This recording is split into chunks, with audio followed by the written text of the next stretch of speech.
La edad de la inocencia, para nuestros estándares, puede parecer una novela lenta y para algunos difícil de leer.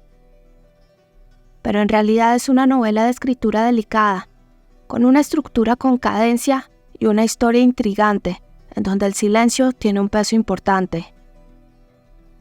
En este video voy a analizar el poder del silencio en la novela y explorar las diferentes formas en que se usa en la novela.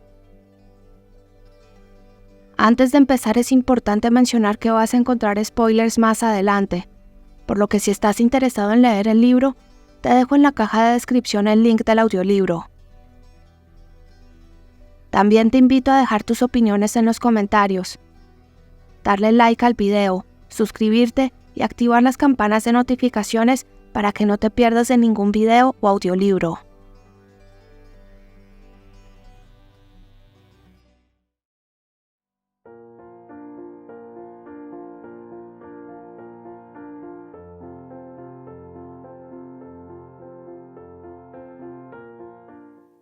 Durante la novela el silencio tiene un gran peso, y es una figura que la autora usa en las siguientes formas.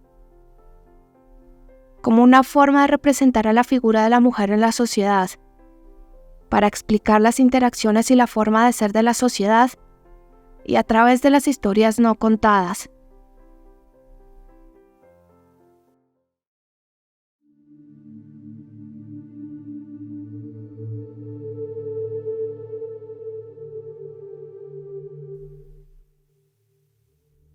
Para poder entender el marco sobre el cual los personajes y toda la historia se desarrolla, Wharton dibuja magistralmente cómo funcionaba la antigua Nueva York, lo difícil que era navegar en ella y sobre todo la importancia del silencio para propagar sus conveniencias y reglas.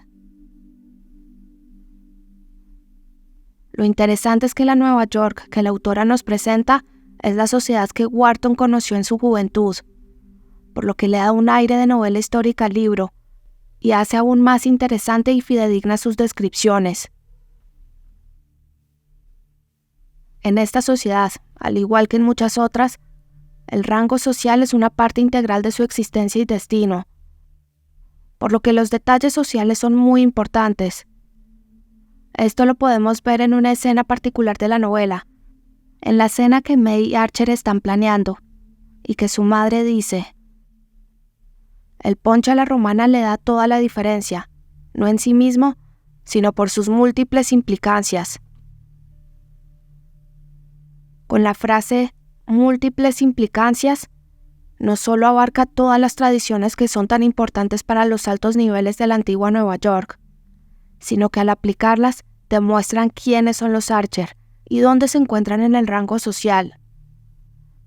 Y esta es solo una de las muchas tradiciones, costumbres y ceremonias que caracterizan al grupo social de la vieja Nueva York, dándole, por lo tanto, a esta sociedad una forma de tribu o clan, pues su conocimiento solo lo pueden tener los miembros de ciertas familias, y nadie que no sea parte de ellas puede conocerlas y aplicarlas apropiadamente.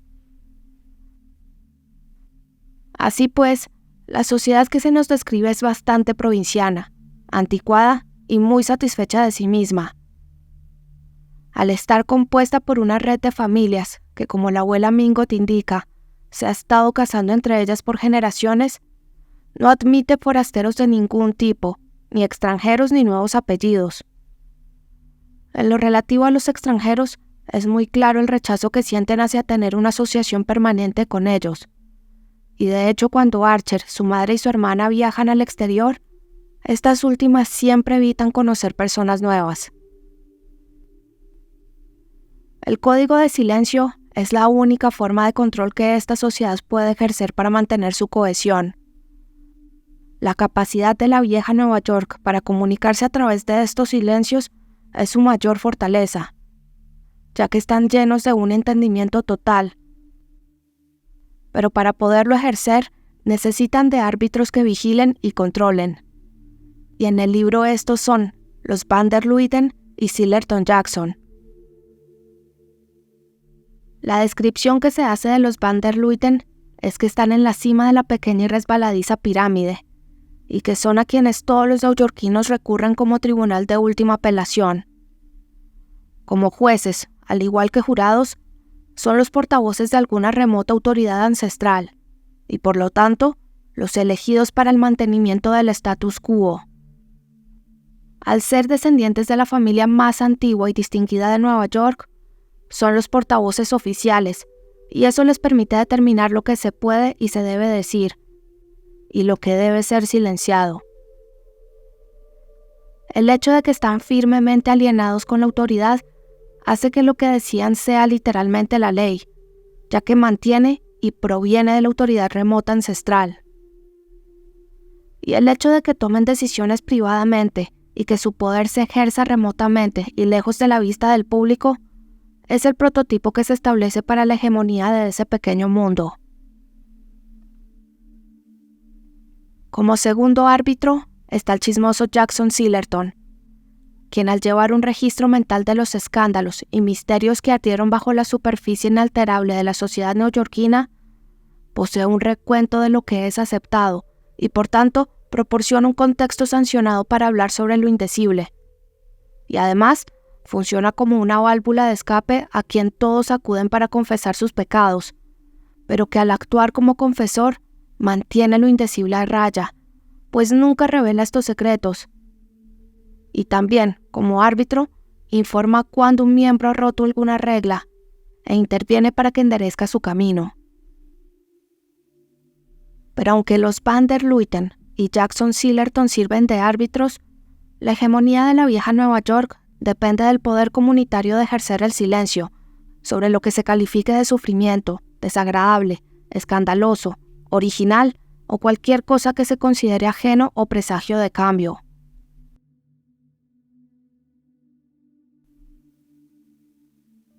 De modo que la forma en que Nueva York manejaba sus transacciones era conspirando por ignorarlas hasta que estuvieran bien instaladas, y entonces, de toda buena fe, imaginar que se habían producido en una época anterior. En consecuencia, tanto ignorar como mantener el silencio era la forma en que, de buena fe, se engañaban a sí mismos y herían a los que no cumplían con las normas de conducta. Y esto lo hacían con medidas drásticas, pero que no eran acciones evidentes, como podría ser, por ejemplo, una sentencia pública de un juez, sino que lo que hacían era mancomunadamente silenciar al disidente y se le expulsaba con finura de la sociedad, tal y como lo hicieron con Madame Olenska o con los Beaufort, sin necesidad de emitir una sola palabra de manera pública. Asimismo, y como lo expone la autora con ironía, después del veredicto de expulsión de un determinado miembro, llegaba un periodo de olvido. Y es que como todo se manifestaba a través del silencio y nada estaba realmente registrado, al volver todo al status quo, el pequeño mundo está determinado a demostrar que jamás hubo nada que moviera sus cimientos.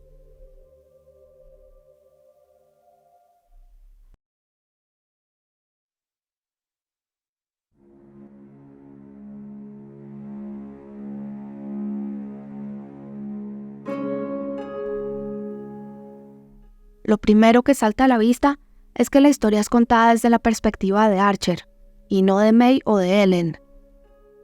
Algo que es bastante diciente, en la medida en que desde el primer momento la autora está induciendo al silencio de la mujer, cuya voz solo puede ser oída por el lector a través de lo que intuye o ve Archer. El silencio suele considerarse como un asunto femenino, uno no solo confinado a un momento histórico, sino a una forma de represión impuesta que refuerza la visión tradicional de la condición apropiada de la mujer.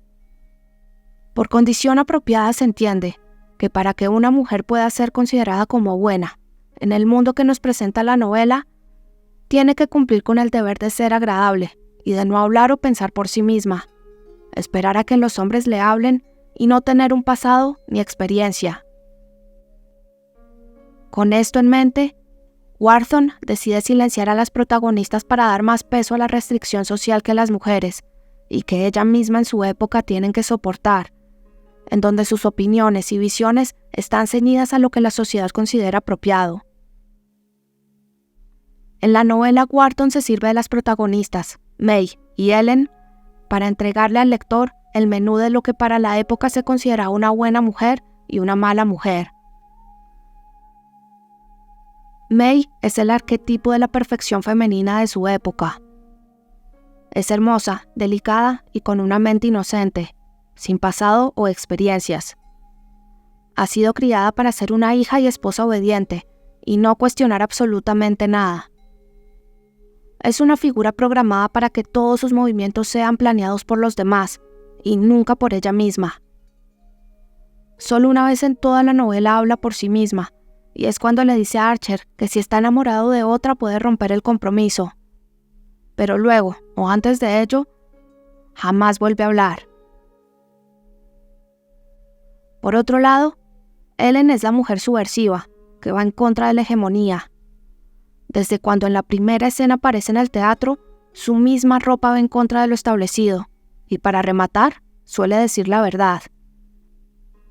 Pero no es tanto que suele hablar libremente, sino su idea de que puede hacerlo abiertamente lo que asusta. Por ejemplo, en la escena de los Van der Luyden, Ellen habla con el duque por 20 minutos y luego busca a Archer y habla con él. Algo que no estaba permitido, y por tanto, su inconsciencia de estar rompiendo las reglas hace que en la mente de los invitados ella sea capaz de hacer cosas peores, teniendo en cuenta que es una mujer casada y que está lejos de su esposo. Por tanto, las acciones de Ellen, por su condición de separada y por muy inocentes que sean, se consideran impropias. Como el mismo Archer lo indica cuando ella lo invita a su casa. Y debería saber que un hombre que acaba de comprometerse no gasta su tiempo en visitar a mujeres casadas. Asimismo, otro punto importante a resaltar en relación a Ellen y su oposición a lo que se esperaba de una mujer es el hecho de su crianza y de que haya sido educada en artes más intelectuales que lo que la cultura americana consideraba apropiado y necesario para una mujer. Algo que parece ser una proyección de la misma autora, quien en su juventud fue de hecho rechazada por la madre de su prometido por considerarla demasiado intelectual para su hijo, por lo que el compromiso se terminó. Y también es curioso que más que por su belleza, Archer se siente cautivado por las ideas nuevas que trae Ellen, el estímulo intelectual que promete y el aire de libertad que proyecta. En cuanto a contrastes, May y Ellen sirven a la autora para proyectar lo que eran y lo que no era aceptado de la sociedad. Y de frente, de manera evidente, se entiende que están encadenadas a las expectativas de lo que se espera de ellas. No obstante, en la novela hay otros personajes que nos hacen pensar que de hecho las mujeres son las que tienen el poder. Pues la abuela Mingot y a veces la señora Whelan son las que dan órdenes y aparentemente manejan a los demás. Pero lo cierto es que aunque aparentemente la abuela Mingot es osada, el mismo Archer apunta que si lo es, lo hace dentro de los límites de la Quinta Avenida. Y es por ello que aunque las mujeres aparentemente son las reinas rectoras de la sociedad, que dictan las formas y condiciones de Nueva York, en realidad solo son las transcriptoras. Esto no quiere decir que esperaban pacientemente a que los hombres les dijeran qué hacer o cómo hacerlo, sino que sus acciones, aunque en apariencia libres, están igualmente constreñidas al código social establecido. En términos de libertad de la mujer, Archer es quien habla de ello cuando discute con Sillerton sobre la condesa Olenska, y dice al respecto: «Las mujeres deben ser libres, tan libres como lo somos nosotros», declaró, descubriendo que estaba demasiado irritado para medir sus terribles consecuencias. Lo que hace subversiva su declaración, y la razón de que tenga tan terribles consecuencias, es que los hombres sí que pueden hablar abiertamente de su libertad, mientras que la no libertad de la mujer es algo indirectamente visible, de lo que no se habla. Más adelante declara que esta exclamación tocaba la raíz del problema que su propio mundo había decidido considerar inexistente. Y aquí una vez más el terrible poder del silencio se revela, pues hay una declaración intrínseca de la esclavitud de la mujer, que se perpetúa pues ninguna mujer decente jamás reclamaría dicha libertad. ¿Pero de qué tipo de libertad estamos hablando? En lo que a la novela se refiere, Esta libertad significa libertad individual de las etiquetas sociales y de la posibilidad de extraerse de las responsabilidades y expectativas que se tienen sobre su persona, de actuar individualmente y no como colectivamente espera la tribu. Sin embargo, como vimos, la sociedad de la antigua Nueva York era como una tribu familiar, y la libertad no es posible, pues implicaba una modificación de las normas establecidas. Y por ello es que Ellen es elegantemente expulsada, y May y las demás mujeres guardan celosamente los estándares establecidos, tanto a ellas mismas como a la familia.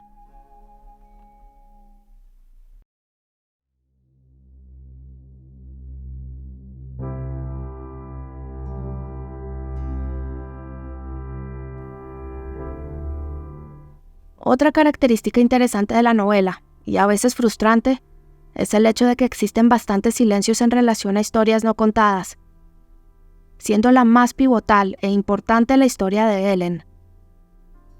Solo sabemos que ella ha regresado de Europa dejando atrás a su esposo, pero las circunstancias que rodean su relación con su esposo son un misterio. La autora alimenta la curiosidad del lector al enfocar la curiosidad obsesiva de Archer sobre el asunto y dándonos en el proceso las conclusiones que él va sacando al respecto. Desde el momento en que Ellen aparece en el teatro, los rumores la persiguen, indican que ella abandonó a su marido por una aventura que tuvo. De tal modo que su deseo de divorciarse lleva a pensar que Ellen efectivamente tuvo una aventura con el secretario y que desea casarse de nuevo. Para Archer, es incomprensible el deseo de Ellen de ser libre, y parece atribuirlo a la causa de un amorío. La idea de un posible amorío acecha constantemente los pensamientos de Archer, pues de ello dependía la categoría a la cual podía poner a Ellen, pues para él había una abismal distinción entre las mujeres que uno ama y respeta y aquellas de las cuales uno disfruta y compadece. Trata constantemente de justificar el posible comportamiento de Ellen, aduciendo a que éste se debe a haber vivido en Europa, y siempre toma sus silencios como aceptación del posible amorío. Sin embargo, solo hasta cuando Ellen dice abiertamente, «No tengo nada que temer de esa carta», en relación a la carta del conde Olenski que está en el archivo legal de Ellen, es Archer capaz de comprometerse en una posible relación con ella. Pues con esta afirmación está seguro de que Ellen pertenece a la categoría de mujeres que puede amar y respetar.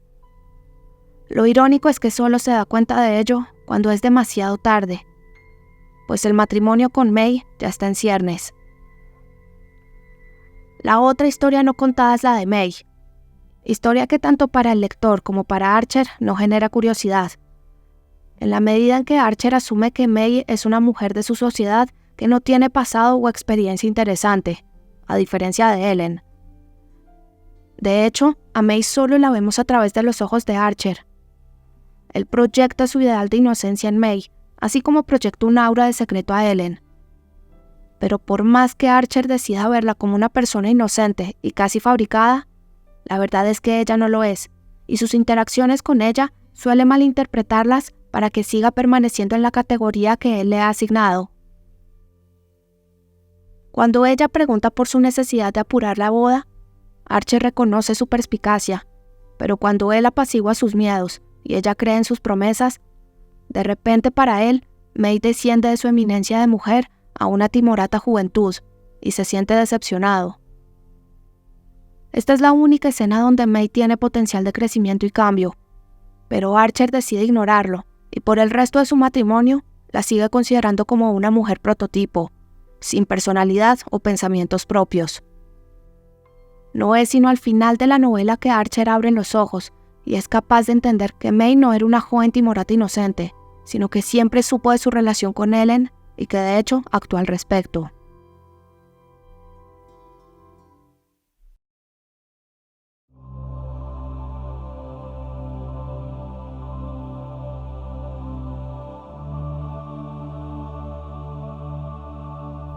La Edad de la Inocencia es una novela de escritura delicada y con propósito, siendo el silencio el elemento que usa la autora para denunciar y hablar de una sociedad extinta a la cual ella perteneció. A través de un protagonista masculino, la autora nos muestra las interacciones de la sociedad y su necesidad de silenciar lo que no era agradable o apropiado. También, sin ser explícita, nos pinta las responsabilidades de la mujer en ese mundo y cómo el silencio las convierte en figuras amorfas que provienen casi que de un mismo molde. También, a través del silencio y de las historias no contadas, invita al lector a comprender que no todo es blanco y negro y que tanto Ellen como May pueden ser mujeres interesantes en igual medida, siempre y cuando se logre romper el silencio que las separa. Algo que, aunque aparentemente Archer estaba decidido a hacer al principio con May, a partir de la desilusión y pérdida de Ellen, decide no hacerlo y prefiere dejarse absorber por los dictámenes de una sociedad a la que él admite querer y que, aunque a veces se siente ajeno a ella, es la que finalmente él pertenece y en la que decide vivir. Sin embargo, al final el silencio le costó a Archer la vida que él quería vivir, con una esposa con la que compartir sus intereses y con quien pudiera crecer intelectualmente. Y por tanto, Archer termina viviendo una vida a medias y reconoce que tenía que enfrentarse de inmediato con los remordimientos acumulados y los recuerdos borrados de una vida de silencio. ¿Y tú, qué opinas?